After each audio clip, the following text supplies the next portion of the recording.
Selamat datang kembali di Rakyat Capital Reveals episode ke-53. Kali ini gue akan membahas mengenai ISG apakah akan rebound di Juli 2021. Karena di bulan Juni tahun 2021 kali ini ISG meskipun kelihatannya turun ya, tapi sebenarnya ISG itu naik 1% di bulan Juni tahun 2021 kali ini. Dan bagaimanakah dengan di bulan Juli tahun 2021? Langsung aja kita bahas kali ini. Nah, ini adalah performa ISG selama di tahun 2021, di mana di Januari, Februari, Maret, April, Mei, dan Juni. Ini Juni sampai tanggal 25 Juni tahun 2021 ya. Jadi di Januari itu minus 2%, kemudian Februari rebound naik 6,5%, kemudian di Maret turun 4,1%, di April hanya naik tipis 0,2%, di Mei minus 0,8%, di Juni 1,26%. Tapi gue yakin di antara kita semua pasti banyak yang ngerasa sahamnya nyangkut meskipun ISG naik 1,26% gitu. Dan hal itu sebenarnya ya hal yang wajar ya, karena sebagian besar di bulan Juni ini yang naik itu ya saham-saham teknologi, saham-saham perbankan yang berbasis fintech, berbasis apa ya, saham perbankan yang inilah yang bakal ada dompet digital segala macamnya. Jadi ya sebenarnya untuk saham-saham utamanya seperti BRI, BCA, kemudian BNI, Bank Mandiri itu semuanya sahamnya di bulan Juni turun ya. Kalau kita lihat bahkan Unilever pun terus membentuk new low yang baru gitu. Jadi wajar aja di antara kita pasti ada yang ngerasa nyangkut di bulan bahkan dari awal tahun nyangkut gitu, dari Januari sampai Juni 2021. Tapi bukan kalian aja yang nyangkut, karena di fund manager pun gue perhatiin dari bulan Januari 2021 sampai dengan Mei itu rata-rata fund manager itu reksadana saham yang mereka miliki itu rata-rata sekitar minus 9% sampai 8%. Meskipun ada juga yang positif, tapi itu bisa dihitung pakai jari. Dan sebagian besar memang mengalami penurunan kinerja selama tahun 2021 ini. Dan bagaimanakah ISG di bulan Juli di tahun-tahun sebelumnya, bahkan 10 tahun yang dari sepanjang 10 tahun itu gimana sih ISG? Nah, kalau kita lihat tracking dari tahun 2011 sampai 2020, ISG itu di bulan Juli hanya turun sebanyak 2 kali. Itu sangat bagus banget statistiknya ISG di bulan Juli itu. Kenapa bisa bagus? Karena di bulan Juli itu ada hasil laporan keuangan kuartal kedua tahun 2021. Biasanya para emiten itu ngeluarin laporan keuangannya di bulan Juli itu. Ada hasil dari kuartal 2 tahun tersebut gitu. Misalnya di 2021 ya. Dari April sampai Juni itu kan kuartal 2. Nah, di Juli itu keluar laporan keuangan yang kuartal 2. Tapi nggak menutup kemungkinan juga bahwa sebagian besar perusahaan yang ada di Bursa Efek Indonesia itu laporan keuangan kuartal 2-nya agak mundur gitu. Di bulan mungkin di akhir Juli atau enggak di awal Agustus, bahkan di akhir Agustus itu bisa kejadian kayak gitu. Tapi kalau based on statistik rata-rata di bulan Juli dari selama 10 tahun terakhir itu sebesar 2,1%.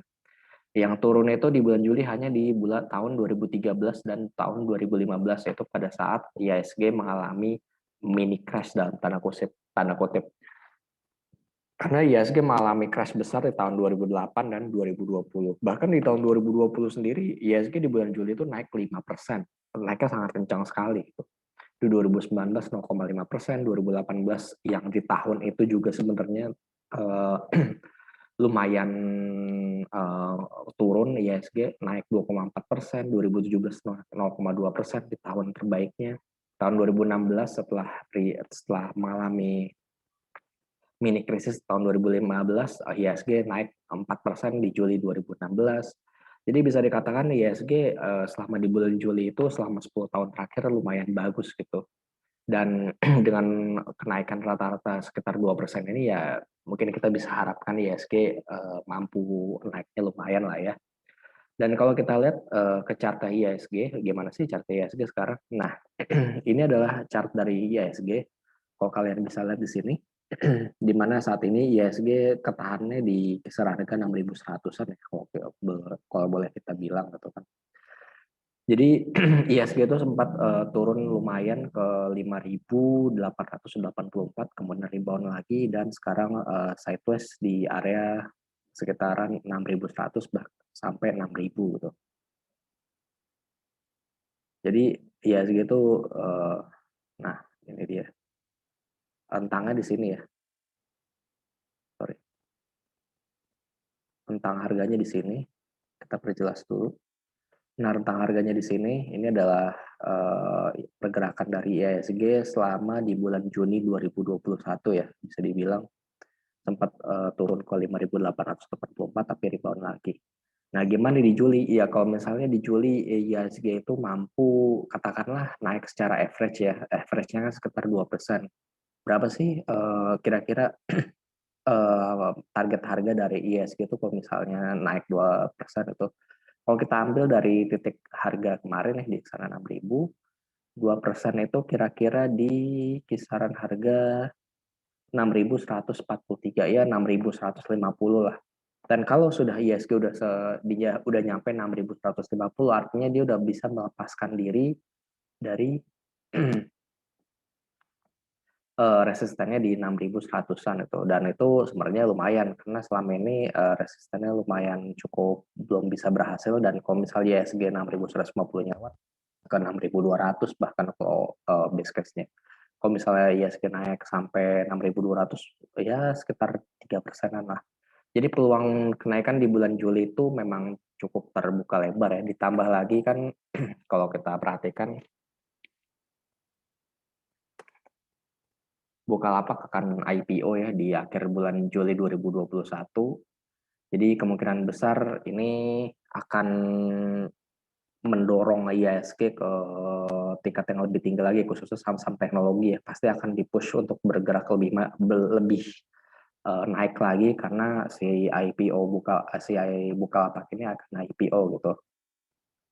Dan mungkin itu salah satu yang bisa mendorong ISG bisa lebih kencang lagi bergeraknya di bulan Juli. At least di bulan Juli ada secerca harapan lah ya ISG bisa rebound. Mudah-mudahan aja sesuai dengan prediksi gue dan mudah-mudahan aja setelah statistik yang udah ada selama ini selama 10 tahun terakhir ISG probabilitasnya untuk naik sebesar 80% dan kenaikan rata-ratanya selama 10 tahun terakhir itu 2,1% bisa jadi kenyataan.